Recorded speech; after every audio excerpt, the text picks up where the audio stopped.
Hi guys, Dave in Texas here again, and yeah, you tell by the screen, it's time to change out those strings time of the month. Yeah, I'm 10 days late of all things. Got a little bit busy, got a little bit involved, and a few new things I want to point out. Of course, I'm sticking with the 1046s on the Gutiars for all my guitars, and I'm going with the Gutiars 160-5 nickel wounds for the fake bass as well. Now, weird thing is, I'm absent-mindedly picking these up and realized when I got home, what am I going to do with an extra string? I've got a Gibson 4-string fake bass, and the numbers go 50, 70, 80, 110. Now I've got strings 50, 70, 80, and 105 and 135. So, looks like 135 is going to be in the box for a while. 105 should be fine, or I can just keep the one that's on it right now. But, never hurts to try new strings on a guitar and see if it gets a better voice out of it. You know, that's part of the gig. Is the strings have a lot to do with it. And of course, I'm sticking with these since I've tried just about every string there are out there, even the latest ones from the last 4 months, and I still go back to these. They're the best, period. And get a load of this. Look what I found. While I'm going through the stacks of strings, I come across an entire row of Ernie Ball's Earthwood strings. It's like, oh my god.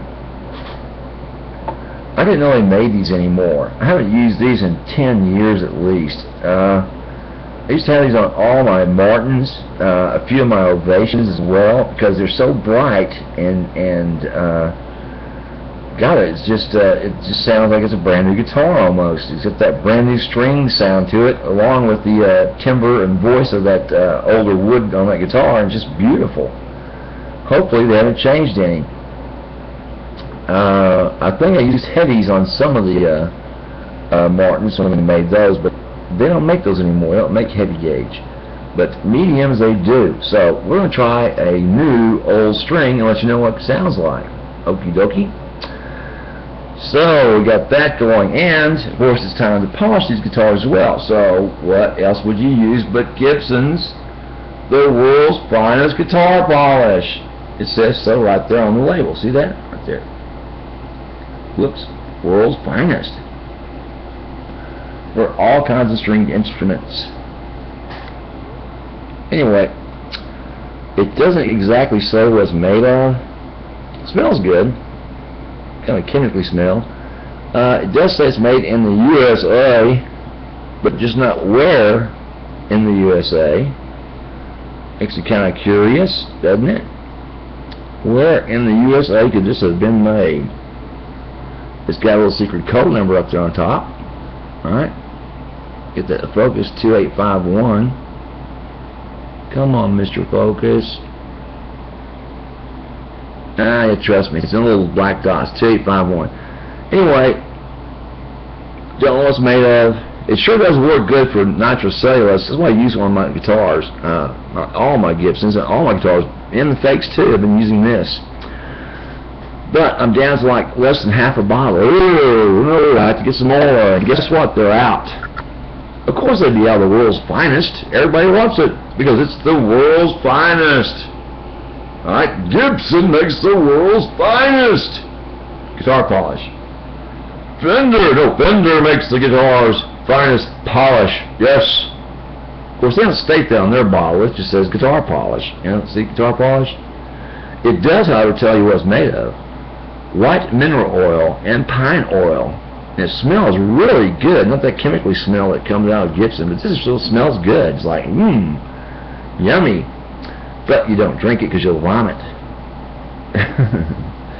Anyway, it's made of the same stuff, probably from the same company. But this one says it's made in Scottsdale, Arizona. They used to make putters there, if I don't remember incorrectly.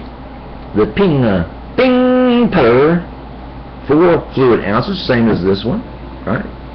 Looks like it's a bigger bottle because of the coloring or something, but they both have 4 fluid ounces in them. Go figure. It's a little taller. Anyway, I'm going to try this, of course, on some Fenders like I've done before. It works fine on Fenders. I've done that.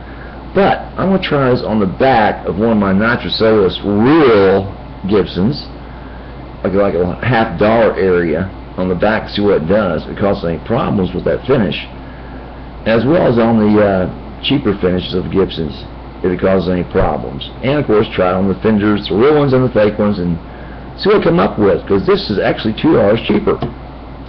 And then we'll have a fight.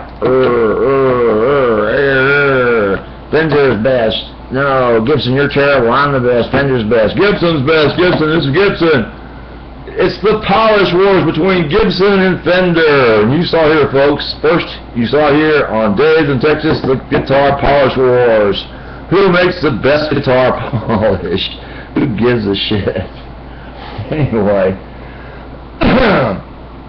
that's about it, guys. Time to change out the strings, polish the guitars up. And quick question: no, you don't change guitar strings out on every single guitar you own. You change out the ones that you're playing constantly. Like if you're going to change out 80 sets of strings, you'd be there for days changing strings. You know those little tiny holes poked in your fingers and cursing at the sky, the god of strings, cursing at him. You're all pissed off about that. It's like, no, I would sit down and change 100 sets of strings for nothing. I'd pay somebody first before I did that. I hate changing strings so much. That'd be stupid. You change out the ones you play constantly. It's like, well, if you have like 80 guitars, you know, in 1 month, you couldn't play all 80 in 1 month, for God's sakes. Not enough to do any damage to those strings, you know? Oh, yeah, and it's my little off mic here that I use constantly. This is my vlogging. But anyway, that's what you do. That's how you do it. Right? Change out the ones that you use constantly, not the ones that just sit there and gather dust, because they don't need to be changed. Now, oh yeah, another thing that came up was that if you don't use your guitar strings that much, but you want to change it out, continually have that nice, bright, cheerful tone to your guitars, try boiling them.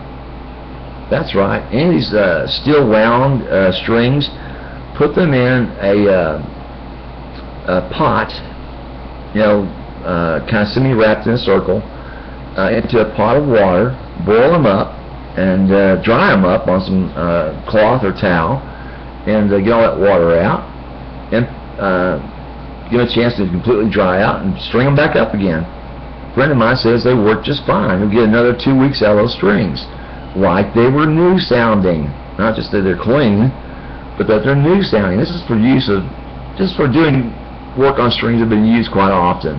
Like you play the guitar 2 or 3 times a day. You have a lot of dirty finger stuff in there and the string grooves. Really mess them up. So instead of using a polish, like I do with a strong piece of cloth, try to wipe that string gook out, boil them up, clean them up, dry them up, and string them up. Give it a shot. I think I'll try that this time. I'll actually take one of these sets of strings, take a string off one of the guitars I've used medium amount of use, and boil them up and see if that actually does any good to get the tones back to them. That nice, bright, cheerful tone that they produce. Anyhow, Dave's in Texas. I'll let you know about the new Earthwood, the new old Earthwood strings, right? And I'll let you know about the guitar war polish, or the guitar between Gibson and Fender. Who will win the guitar polish wars? Yay! Jesus, it's hard to have fun, guys, when you're trying to change strings on guitars. It just really sucks, you know. It's hard to motivate yourself. Anyway, Dave in Texas. Any questions, give me a holler. Bye.